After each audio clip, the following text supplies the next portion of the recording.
A doutora Anísia da Silveira usava a arte como tratamento.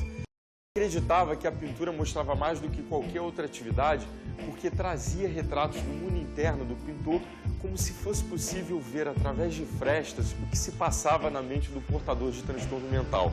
Anísia da Silveira criticava a despersonalização infligida ao interno no hospital psiquiátrico e se impressionava com o número de internações. Só para vocês terem uma ideia, de cada 22 ou 23 entradas no pronto-socorro do Engenho de Dentro, cerca de 17 eram reinternações.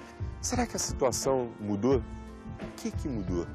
O gesto tem um valor enorme. O olhar tem uma importância muito grande. Mas o psiquiatra firma os pés na palavra e quer traduzir tudo em palavras. Ninguém está pretendendo desmerecer a palavra, mas há muitas outras maneiras de comunicação. Essa era a doutora Anísia da Silveira. Não tinha medo de criar polêmicas. Era adorada por uns e muito criticada por outros. Só para vocês terem uma ideia do que acontecia na época, basta lembrar o Hospital de Barbacena, em Minas Gerais, que chegou a abrigar cerca de 5.000 pacientes. Vamos descobrir agora o que mudou no tratamento dos portadores de transtornos mentais. Vamos lá.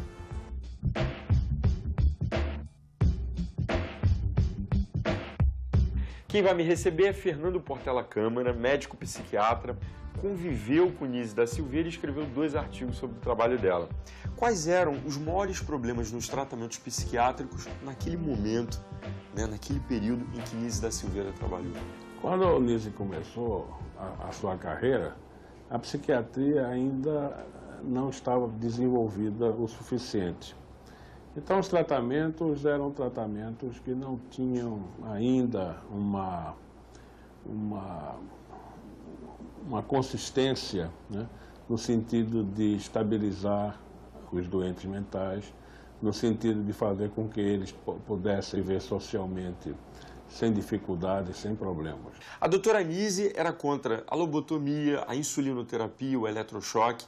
Eu queria que você descrevesse para a gente cada um desses tratamentos e mostrasse quais as consequências para os pacientes. A lobotomia era uma operação extremamente simples que consistia em desconectar o lobo pré-frontal do restante do cérebro, diminuindo a agitação. E como é que era feito isso? Isso era uma operação simples, o paciente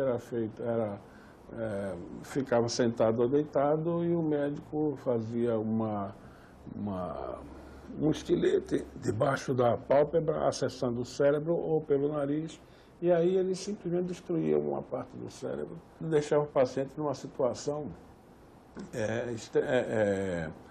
permanentemente defeituosa. A insulinoterapia era utilizada para pacientes esquizofrênicos agitados, delirantes, em surtos, para o paciente maníaco. Consistia em dar uma injeção de insulina, consequentemente havia uma queda brusca da glicose, o indivíduo desfalecia. Quando o paciente voltava a si, ele já estava bem melhor da agitação dos seus delírios. E o eletrochoque?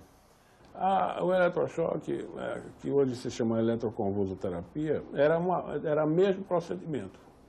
Tinha o mesmo objetivo da insulinoterapia, só que usando meios físicos, Quando a gente pensa em Anísia da Silveira, a primeira coisa que vem à cabeça é o lado humano do trabalho dela.